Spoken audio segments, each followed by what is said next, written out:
মাওলানা মোহাম্মদ মামুনুল হক দামাত বরকাতুহুম, তিনি যে জোরালো ভাষণ দেয়, তো অনেকে মাঝে মাঝে বলে আচ্ছা উনি এত জোরে ভাষণ দেয় কেন? তো আমি তার একটা বক্তব্য দেখছিলাম, তিনি বলছিলেন আমার ভাষণ কেউ যদি কোরআন সুন্নাহ বহির্ভূত প্রমাণ করতে পারে তো আমি এই পদ্ধতিতে আর ভাষণ দিব না। কতটা কনফিডেন্স, আত্মবিশ্বাস থাকলে চ্যালেঞ্জ দিতে পারে।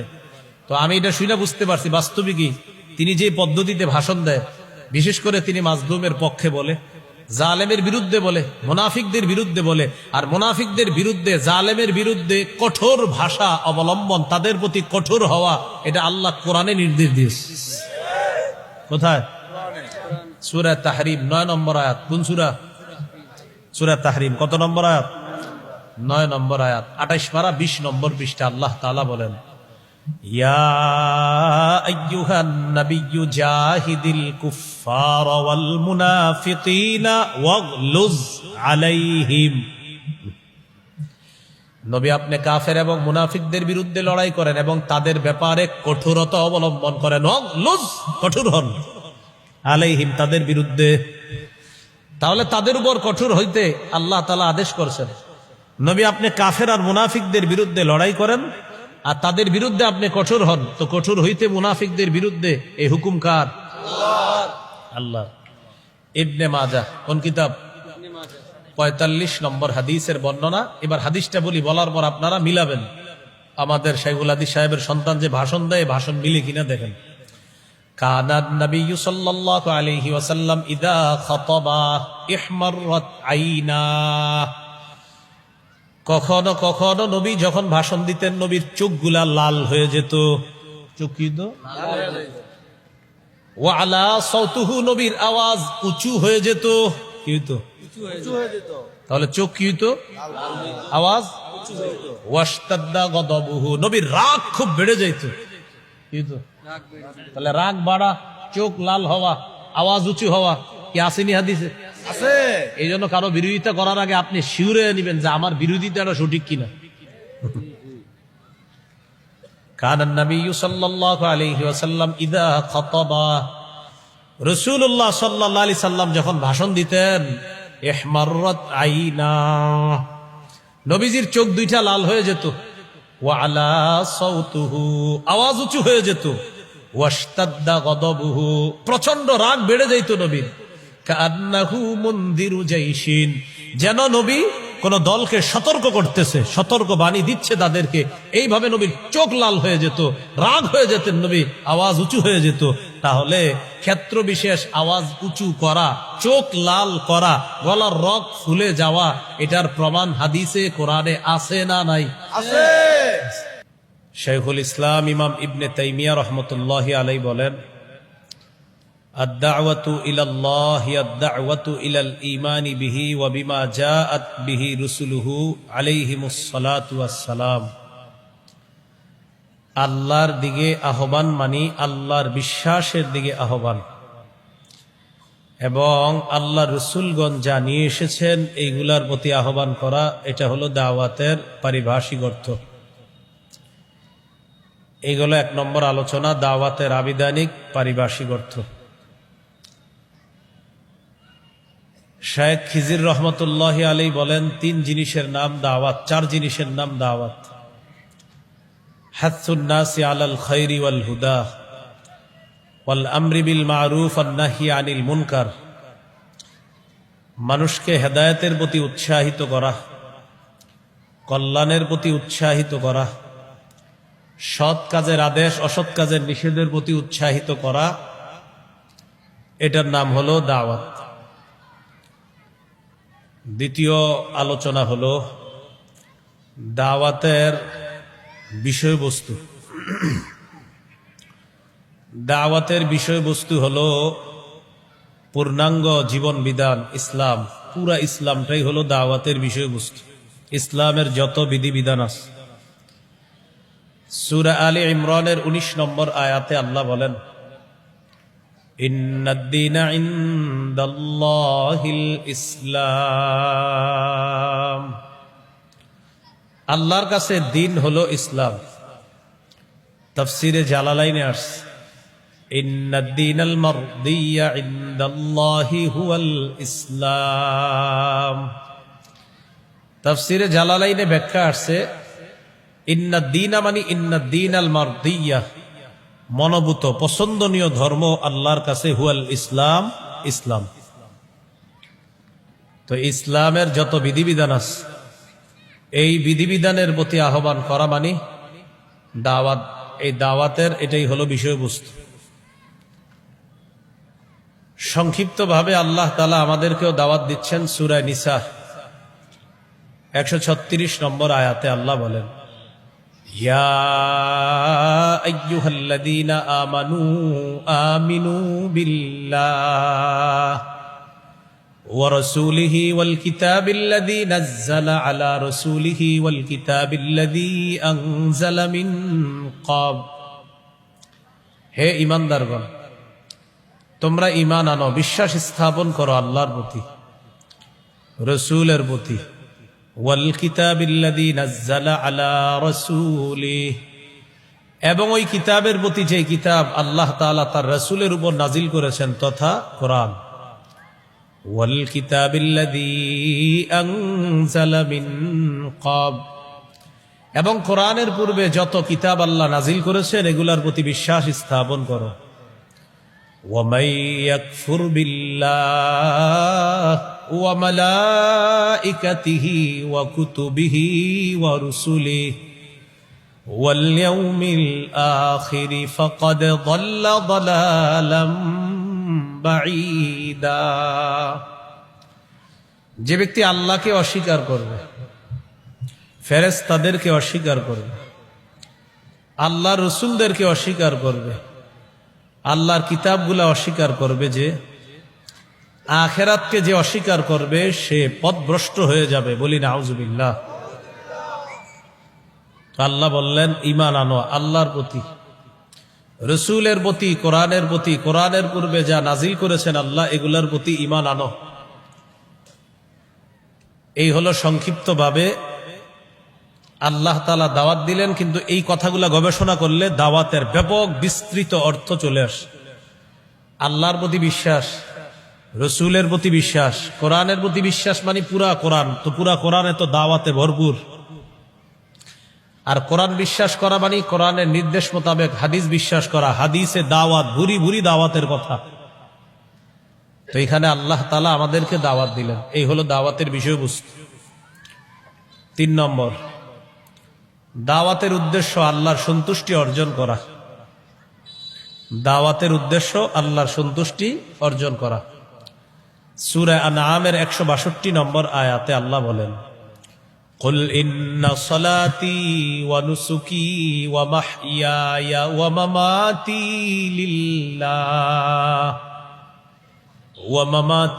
লিল্লাহি রাব্বিল আলামিন। নবী আপনি বলেন, আমার নামাজ, আমার কোরবানি, আমার জীবন, আমার মরণ সব বিশ্বজগতের রব আল্লাহর জন্য। বিশ্বজগতের রব আল্লাহর জন্য। হাত দিন না মেশিনে। হ্যাঁ, তো নবী আপনি বলেন, আমার জীবন, আমার মরণ, আমার নামাজ, আমার কোরবানি, আমার জীবন, আমার মরণ সব আল্লাহর জন্য। তো আমি জীবনে যে দাওয়াত দিব, এই দাওয়াত কার জন্য দিতে হবে? এখন আমি আপনাদের সামনে ওয়াজ করলাম, এটাও দাওয়াত। ওয়াজ থেকে নামার পর বললাম, ভাই ওয়াজটা কেমন হয়েছে আজকে, বলেন তো কেমন দিলাম? আপনি বললেন ওই দিনের চেয়ে আজকেরটা ফাটাফাটি হয়েছে। এর মানে আপনাদেরকে দেখানোর জন্য দাওয়াত দিলাম, কাজ হবে না। এই জন্য রাসূলুল্লাহ সাল্লাল্লাহু আলাইহি সাল্লাম বলেন, সহিহ ইবনে খুজাইমা 2 নম্বর খণ্ড 140 নম্বর পৃষ্ঠা, খারাজান নবী সাল্লাল্লাহু আলাইহি ওয়াসাল্লাম ফাকালা ইয়া আইয়ুহান নাস। নবীজি বলেন, ও মানুষ, ইয়াকুম ওয়াশিরকাস সারাইর, হে মানুষ তোমরা গোপন শিরিক থেকে বাঁচো। কি শিরিক থেকে বাঁচো? গোপন শিরিক হলো লোক দেখানো ইবাদত, মানুষকে দেখানোর জন্য ইবাদত করা, এটা গোপন শিরিক। হাদিসের একটা কিতাব আছে নাম বুলুগুল মারাম। এই কিতাবের 440 নম্বর হাদিস। এই হাদিসে আছে, ক্বালা রাসূলুল্লাহ সাল্লাল্লাহু আলাইহি ওয়াসাল্লাম, ইন্না আখওয়াফা মা আখাফু আলাইকুম আশ-শিরকুল আসগরু আর-রিয়া। আমি তোমাদের ব্যাপারে সবচেয়ে বেশি ভয় করি, আশঙ্কা করি তোমরা ছোট শিরিকে জড়িয়ে পড়বা। ছোট শিরিক হলো রিয়া করা, লোক দেখানো ইবাদত করা। এই ব্যাপারে আমি খুব আশঙ্কা করতেছি আমার উম্মত, না জানি তোমরা এই ছোট শিরিকের মধ্যে জড়িয়ে পড়ো। এটা আমার খুব ভয় হয়, বেশি ভয় হয়। ইয়াকুলুল্লাহু ইয়াউমাল কিয়ামাতি ইযহাবু ইলাল্লাযীনা কুনতুম তুরাউনা ফিদ দুনিয়া ফানজুরু হাল তাজিদুনা ইনদাহুম জাযাআ। যারা লোক দেখানো ইবাদত দুনিয়াতে করছে, কিয়ামতের ময়দানে আল্লাহ তাদেরকে বলবেন, যাও যাদেরকে দেখানোর জন্য দুনিয়াতে ইবাদত করতা তাদের কাছে যাও, গিয়ে দেখো কোনো প্রতিদান পাও কিনা। তোমরা তো তাদেরকে দেখানোর জন্য করেছিলা, যাও তাদের কাছে প্রতিদান তালাশ করো। বলি নাউজুবিল্লাহ। তাহলে দাওয়াত দিতে হবে একমাত্র কার জন্য? দাওয়াত এটা একটা ইবাদত, এই ইবাদত করতে হবে শুধুমাত্র আল্লাহর জন্য। নাসাইর হাদিস 3140 নম্বর হাদিস। قال رسول الله صلى الله عليه وسلم إن الله لا يقبل من العمل إلا ما كان له خالصا। নিশ্চয় আল্লাহ তাআলা বান্দার আমল ততক্ষণ কবুল করবেন না যতক্ষণ এই কাজটা ইখলাসের সাথে না হবে। তাহলে লোক দেখানো কাজ আমরা করব না। এই যে লোক দেখানো কাজ করি আমরা, এটা দাজ্জালের চেয়ে ভয়ঙ্কর। বলি নাউজুবিল্লাহ। সহিহুত তারগিব হাদিসের কিতাব 30 নম্বর হাদিস। খরাজা আলাইনা নবী সাল্লাল্লাহু আলাইহি ওয়াসাল্লাম ওয়া নাহনু নাতাযাকারুদ দাজ্জাল। একদিন নবী আমাদের কাছে আসলেন, আমরা তখন দাজ্জাল সম্পর্কে আলোচনা করতেছিলাম। ফাকাল রাসূলুল্লাহ সাল্লাল্লাহু আলাইহি ওয়াসাল্লাম আলা উখবিরুকুম বিমা হুয়া আখওয়াফু আলাইকুম ইনদি মিনাল মাসীহিদ দাজ্জাল। আচ্ছা, আমি কি তোমাদেরকে দাজ্জালের চেয়ে আরো ভয়ঙ্কর ফিতনা যেটা তোমাদের ব্যাপারে আমি আশঙ্কা করি সেটা কি আমি তোমাদেরকে বলবো না? তো নবীজি বললেন, আর আশ-শিরকুল খাফিয়্যু, গোপন শিরিক, লোক দেখানো ইবাদত, এটা দাজ্জালের চেয়েও আরো বেশি আশঙ্কা করি তোমাদের ব্যাপারে যে তোমরা গোপন শিরিকের মধ্যে জড়িয়ে পড়বা।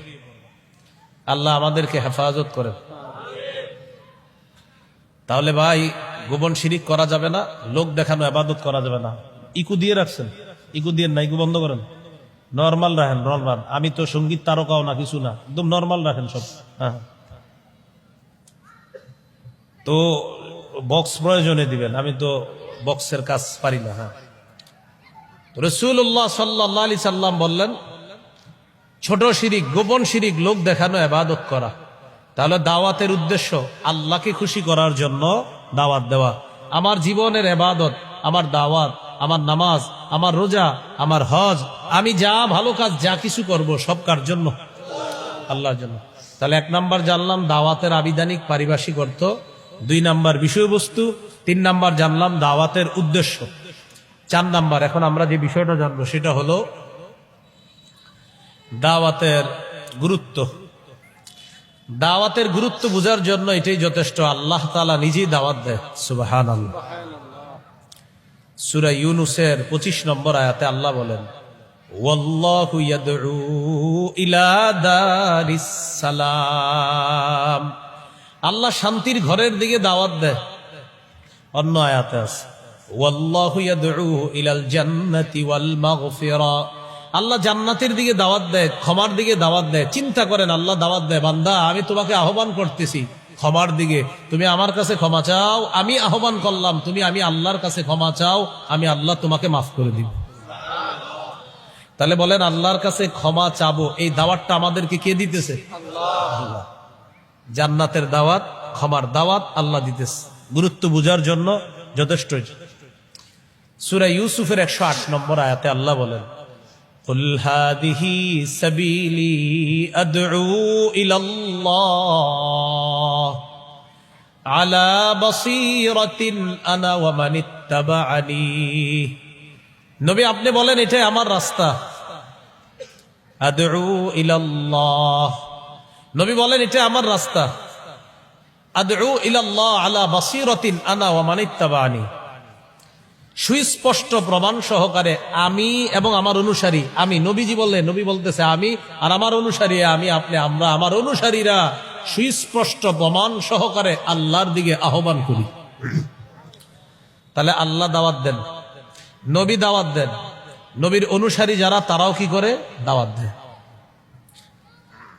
আর একটা দলিল দেখেন, আপনাদের যাদের টাকা পয়সা আছে খরচ করলেন না, قال رسول الله صلى الله عليه وسلم مثل الذي يتعلم العلم ثم لا يحدث به كمثل الذي يكنز الكنز ثم لا ينفق منه। যে ব্যক্তিকে আল্লাহ এলেম দান করেছে, এই ব্যক্তি যদি এলেম অন্যের কাছে না পৌঁছায়, সে যদি এলেম বিতরণ না করে, এটাও দাওয়াত, অন্যের কাছে পৌঁছিয়ে দেওয়া, আমি যা জানলাম সব পৌঁছাবো, এটা বর্ণনা করবো, এটা দাওয়াত। তো যে এলেম শিখলো আর সে এটা অন্যকে বলল না, সে ওই ব্যক্তির মতো যে সম্পদ সঞ্চয় করলো কিন্তু খরচ করলো না। মাসালুল্লাযী ইয়াতাআল্লামুল ইলমা সুম্মা লা ইউহাদ্দিসু বিহি কামাসালিল্লাযী ইয়াকনিজুল কানজা সুম্মা লা ইউনফিকু মিন। নবী বলেন, যেই ব্যক্তি এলেম অর্জন করে, করার পর ওই এলেম অন্যের কাছে বলে না, সে ওই ব্যক্তির মতো যে ব্যক্তি সম্পদ সঞ্চয় করে কিন্তু খরচ করে না। এলেম শিখছেন, কিছু শিখছেন, তার একজনে বললেন না, দাওয়াত দিলেন না, আপনি ওই ব্যক্তির মতো যে সম্পদ সঞ্চয় করলো কিন্তু খরচ করলো না। তাহলে দাওয়াত দিতে হবে। আল্লাহ আমাদের সকলকে দাওয়াতের কাজ করার তৌফিক দান করেন। 5 নাম্বার আলোচনা, দাওয়াতের পদ্ধতি। কয় পদ্ধতিতে দাওয়াত দিব আমরা? দাওয়াতের 1 নম্বর পদ্ধতি কৌশলে দাওয়াত দেওয়া। ভাই কিভাবে দাওয়াত দেওয়া? সূরা নাহালের 125 নম্বর আয়াতে আল্লাহ বলেন, 14 পারার 20 নম্বর পৃষ্ঠা, আল্লাহ তাআলা বলেন, উদউ ইলা সাবিলি রাব্বিকা বিল হিকমাতি ওয়াল মাউইযাতিল হাসানা ওয়াজাদিলহুম বিল্লাতী হিয়া আহসান। নবী, আপনি আপনার রবের পথে দাওয়াত দেন, বিল হিকমা, কৌশলের সাথে, ওয়াল মাউইযাতিল হাসানা, উত্তম ওয়াজের মাধ্যমে আপনি আপনার রবের রাস্তায় দাওয়াত দেন। কৌশলের সাথে আপনি আপনার রবের রাস্তায় দাওয়াত দেন, আর হলো উত্তম ওয়াজের মাধ্যমে আপনি আপনার রবের রাস্তায় দাওয়াত দেন। ওয়াজাদিলহুম বিল্লাতী হিয়া আহসান, উত্তম পন্থায় বাতিলদের সাথে আপনি মোকাবেলা করেন। তাহলে এখান থেকে শিখলাম কৌশলে দাওয়াত দেওয়া। কিভাবে দাওয়াত দেওয়া? কৌশলে। 2 নাম্বার, নরম ভাষায় দাওয়াত দেওয়া। ভাই কিভাবে দাওয়াত দেওয়া? নরম ভাষায় দাওয়াত দেওয়া। সূরা তাহা 42 থেকে 44 নম্বর আয়াতে আল্লাহ বলেন, মুসা আলাইহিস সালাতু ওয়াস সালাম আর হারুন আলাইহিস সালাতু ওয়াস সালাম, এই 2 নবীকে আল্লাহ বললেন, যান ফেরাউনের কাছে যান। ইযহাব আনতা ওয়া আখুকা বিআয়াতি ওয়ালা তানিয়া ফি যিকরি। আপনি আর আপনার ভাই আমার আয়াতগুলা নিয়ে ফেরাউনের কাছে যান। ওয়ালা তানিয়া ফি যিকরি, আমাকে স্মরণ করার ক্ষেত্রে অলসতা করবেন না। আপনি আর আপনার ভাই আমার আয়াতগুলা নিয়ে যান, আমার নিদর্শন নিয়ে যান, আমাকে স্মরণ করার ক্ষেত্রে অলসতা করবেন না। ইযহাবা ইলা ফিরআউনা ইন্নাহু তাগা, আপনারা 2 জন ফেরাউনের কাছে যান, সে নাফরমানি করেছে, সীমালঙ্ঘন করেছে। ফাকুলা লাহু কাওলাল লায়্যিনাল লাআল্লাহু ইয়াতাযাক্কারু আও ইয়াখশা, আপনারা 2 জন নরম কথা বলবেন, নরম ভাষায় দাওয়াত দিবেন। লাআল্লাহু ইয়াতাযাক্কারু আও ইয়াখশা, হতে পারে সে উপদেশ গ্রহণ করবে অথবা ভয় করবে, হতে পারে সে উপদেশ গ্রহণ করবে অথবা ভয় করবে। আপনারা 2 জন গিয়ে নরম ভাষায় দাওয়াত দেন। এখান থেকে কি শিখলাম? 1 নাম্বার কৌশলে দাওয়াত দেওয়া, 2 নাম্বার দাওয়াতের ভাষা হবে নরম। দাওয়াতের ভাষা কি হবে? ভাই নামাজে চলেন। এই আপনি এত পেট পেট করেন কা? ভাই আসেন না, আপনি এত জ্বালায়েন না তো আপনি বাস ভাই 10 মিনিট পরে আসি আপনার কাছে। আচ্ছা ঠিক আছে, আসেন যান। 10 মিনিট পরে গিয়ে বললেন, ভাই নামাজে চলেন। আচ্ছা আপনি এত জ্বালাইতেছেন কা? 1 ঘন্টা পরে আসেন যান। 1 ঘন্টা পরে আবার যাবেন, ভাই নামাজে চলেন। সে আপনাকে বারবার এইভাবে বলবে, আর আপনি নরম ভাষায় বারবার বলবেন নামাজের কথা। এইভাবে নরম ভাষায় দাওয়াত দেওয়া। তাহলে কৌশলের সাথে দাওয়াত দেওয়া, নরম ভাষায় দাওয়াত দেওয়া।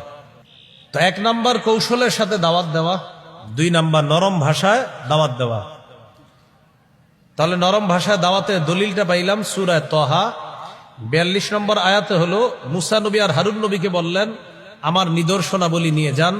43 নম্বর আয়াতে বললেন ফেরাউনের কাছে যান, সে নাফরমান। আর 44 নম্বর আয়াতে বললেন নরম ভাষায় দাওয়াত দেন, হয়তো সে উপদেশ গ্রহণ করবে, না হয় সে ভয় করবে। তাহলে দাওয়াতের ভাষা হবে নরম। 3 নাম্বার, যিনি দায়ী হবে, যিনি দাওয়াত দিবেন, তিনি কর্কশ ভাষী হবেন না। সূরা আলী ইমরানের 159 নম্বর আয়াতে আল্লাহ বলেন ফাবিমা রাহমাতিম মিনাল্লাহি লিনতা লাহুম, নবী আপনি আল্লাহর রহমতে তাদের জন্য নরম হয়েছেন। ওয়ালাউ কুনতা ফাজ্জান গালিজাল কলবি লানফাদ্দু মিন হাওলিক, নবী আপনি যদি কর্কশ ভাষী হতেন, কঠিন হৃদয়ের অধিকারী হতেন, সাহাবীরা আপনার কাছ থেকে দূরে সরে যাইত। নবী আপনি আল্লাহর রহমতে নরম হয়েছেন, আপনি যদি কর্কশ ভাষী হতেন আর আপনি যদি কঠিন হৃদয়ের অধিকারী হতেন, সাহাবীরা আপনার কাছ থেকে দূরে সরে যাইত। এখান থেকে বুঝলাম দাওয়াতের ভাষা হবে নরম, কর্কশ ভাষী হওয়া যাবে না। তবে বলেন সবাই, তবে সবাই বলেন তবে মুনাফিকদের বিরুদ্ধে, জালেমের বিরুদ্ধে কিছু বলার সময় কঠোর ভাষা প্রয়োগ করা, কঠোর ভাষা ব্যবহার করা দোষণীয় নয়, প্রশংসনীয়। কি বললাম? জালেমের বিরুদ্ধে, মুনাফিকের বিরুদ্ধে কঠোর হওয়া জায়েজ আছে। যেমন মাওলানা মোহাম্মদ মামুনুল হক দামাত বরকাতুহুম, তিনি যে জোরালো ভাষণ দেয়, তো অনেকে মাঝে মাঝে বলে আচ্ছা উনি এত জোরে ভাষণ দেয় কেন? তো আমি তার একটা বক্তব্য দেখছিলাম, তিনি বলছিলেন আমার ভাষণ কেউ যদি কোরআন সুন্নাহ বহির্ভূত প্রমাণ করতে পারে তো আমি এই পদ্ধতিতে আর ভাষণ দিব না। কতটা কনফিডেন্স, আত্মবিশ্বাস থাকলে চ্যালেঞ্জ দিতে পারে। তো আমি এটা শুনে বুঝতে পারছি বাস্তবিকই তিনি যে পদ্ধতিতে ভাষণ দেয়, বিশেষ করে তিনি মাজলুমের পক্ষে বলে, জালেমের বিরুদ্ধে বলে, মুনাফিকদের বিরুদ্ধে বলে। আর মুনাফিকদের বিরুদ্ধে, জালেমের বিরুদ্ধে কঠোর ভাষা অবলম্বন, তাদের প্রতি কঠোর হওয়া, এটা আল্লাহ কোরআনে নির্দেশ দিয়েছে। কোথায়? সূরা তাহরিম 9 নম্বর আয়াত। কোন সূরা? সূরা তাহরিম। কত নম্বর আয়াত? 9 নম্বর আয়াত, 28 পারা 20 নম্বর পৃষ্ঠা। আল্লাহ তাআলা বলেন ইয়া আইয়ুহান নাবিয়্যু জাহিদিল কুফফার ওয়াল মুনাফিকিনা ওয়াগলুজ আলাইহিম, নবী আপনি কাফের এবং মুনাফিকদের বিরুদ্ধে লড়াই করেন এবং তাদের ব্যাপারে কঠোরতা অবলম্বন করেন। ওয়াগলুজ, কঠোর হন, আলাইহিম, তাদের বিরুদ্ধে। তাহলে তাদের উপর কঠোর হইতে আল্লাহ তাআলা আদেশ করছেন। নবী আপনি কাফের আর মুনাফিকদের বিরুদ্ধে লড়াই করেন আর তাদের বিরুদ্ধে আপনি কঠোর হন। তো কঠোর হইতে মুনাফিকদের বিরুদ্ধে এই হুকুম কার? আল্লাহ। ইবনে মাজাহ, কোন কিতাব? 45 নম্বর হাদিসের বর্ণনা। এবার হাদিসটা বলি, বলার পর আপনারা মিলাবেন। আমাদের শাইখুল হাদিস সাহেবের সন্তান যে ভাষণ দেয়, ভাষণ মিলে কিনা দেখেন। কানান নবিয়্যু সাল্লাল্লাহু আলাইহি ওয়াসাল্লাম ইযা খাতাবা ইহমাররাত আইনা,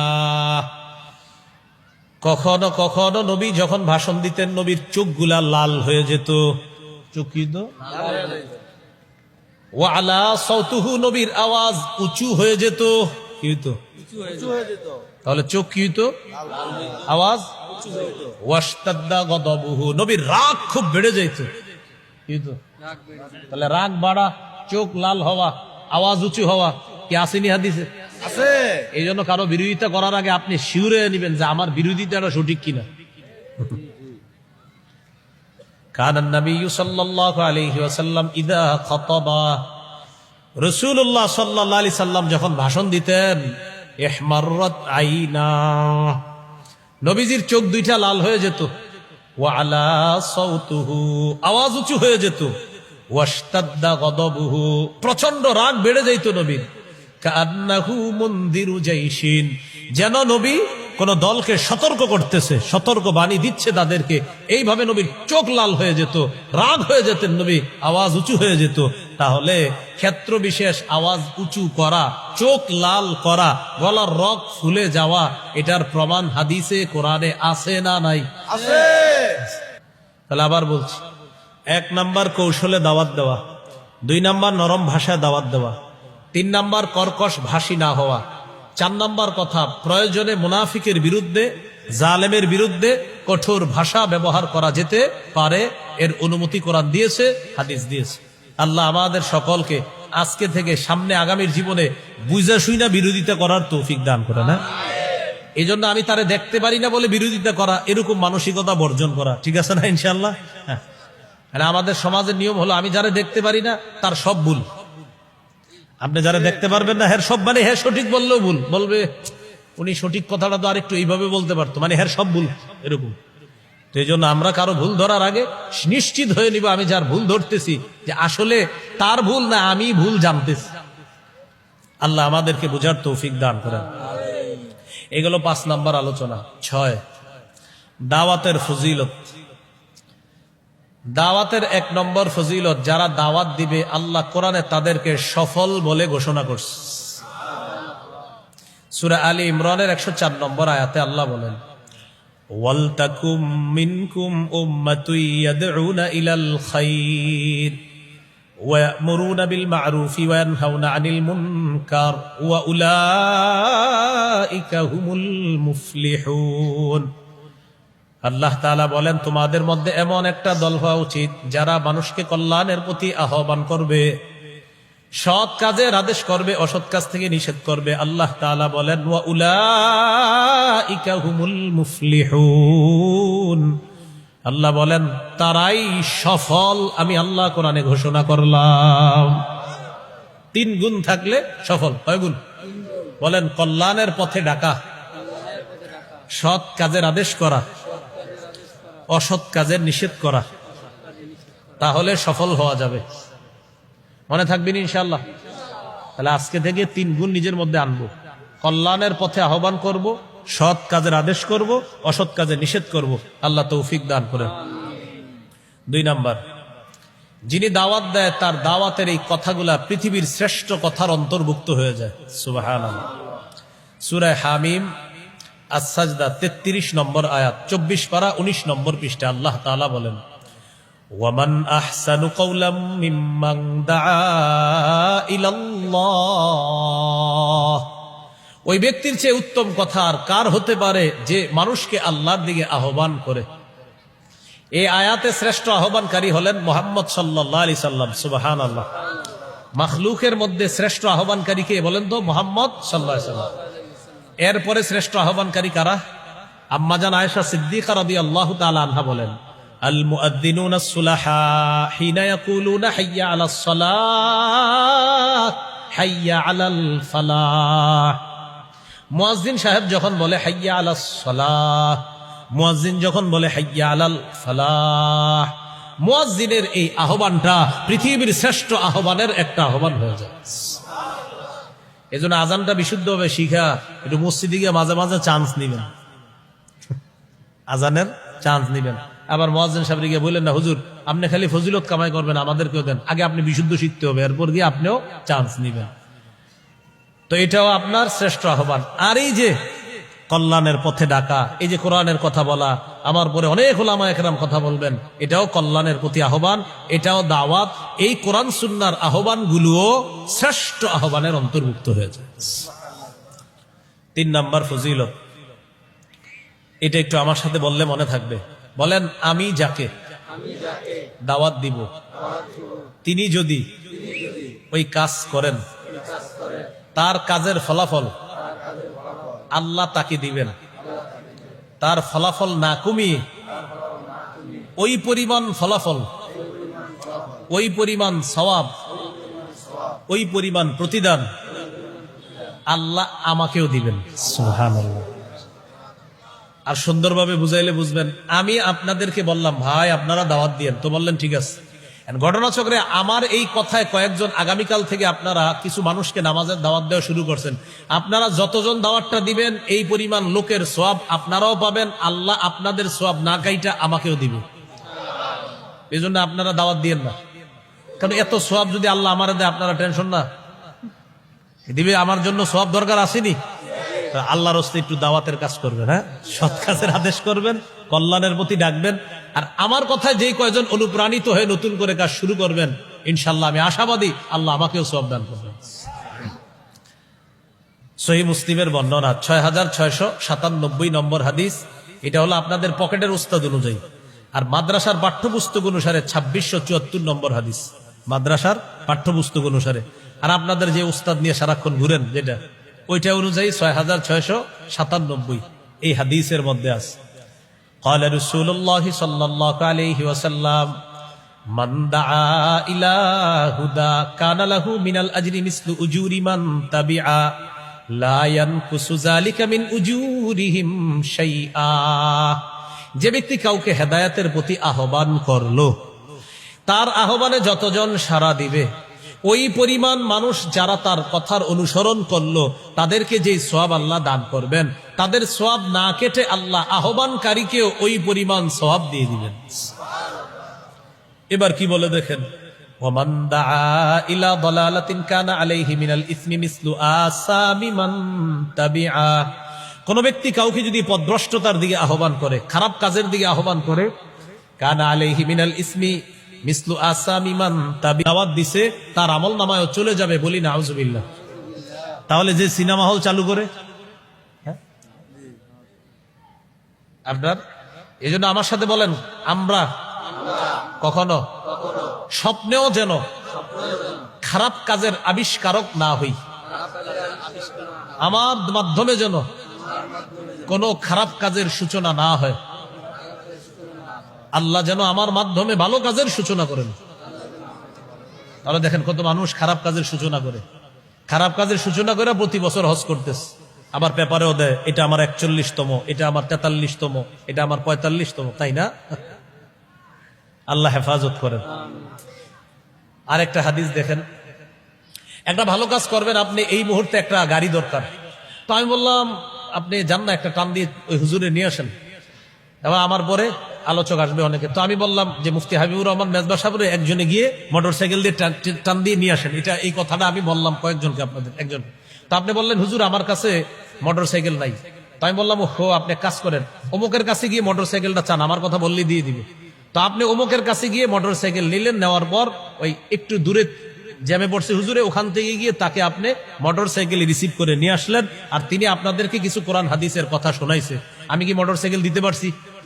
আমি শুধু রাস্তা দেখাই দিছি না, তিনি মোটরসাইকেল দিলেন, আরেকজন তাকে রিসিভ করে আনলেন, তিনি কোরআন হাদিসের বয়ান করলেন, সবগুলা সওয়াব আল্লাহ আমাকেও দান করবেন।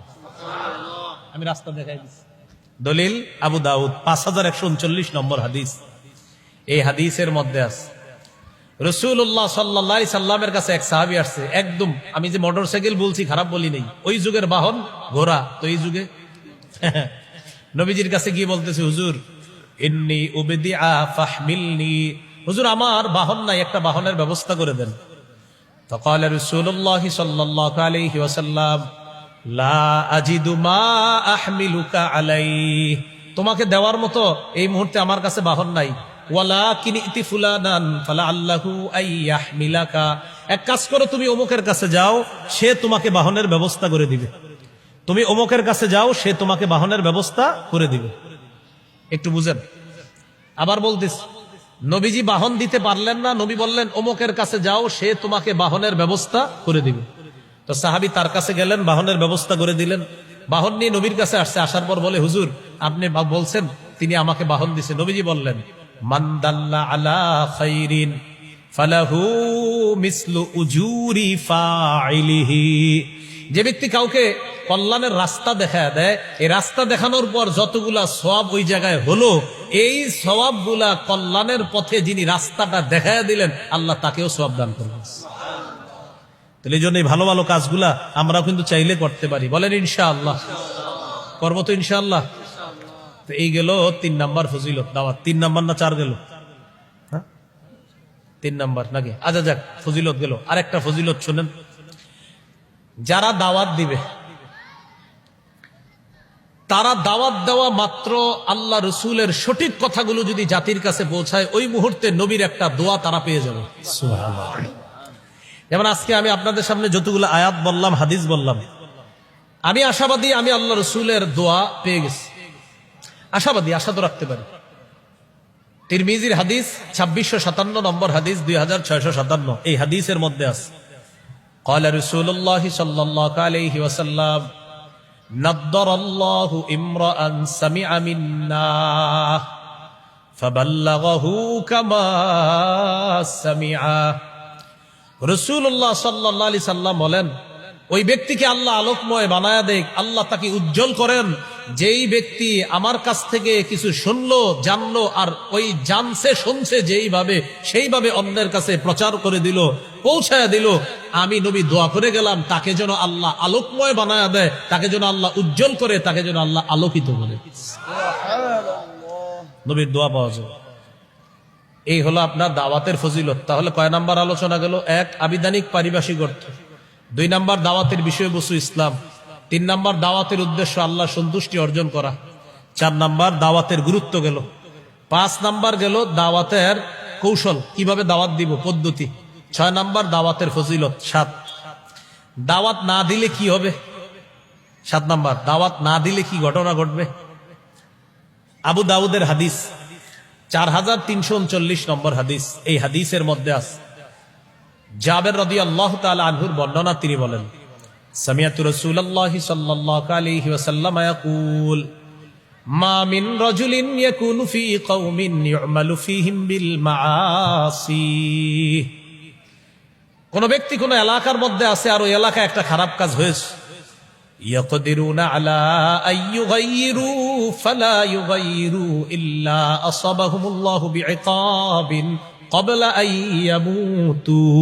খুব মন দিয়ে শুনেন, কোন এলাকায় একটা খারাপ কাজ হয়, এলাকার মধ্যে খারাপ কাজ হয়, আর কিছু মানুষ আছে তারা এই খারাপ কাজটা বাধা দিতে সক্ষম।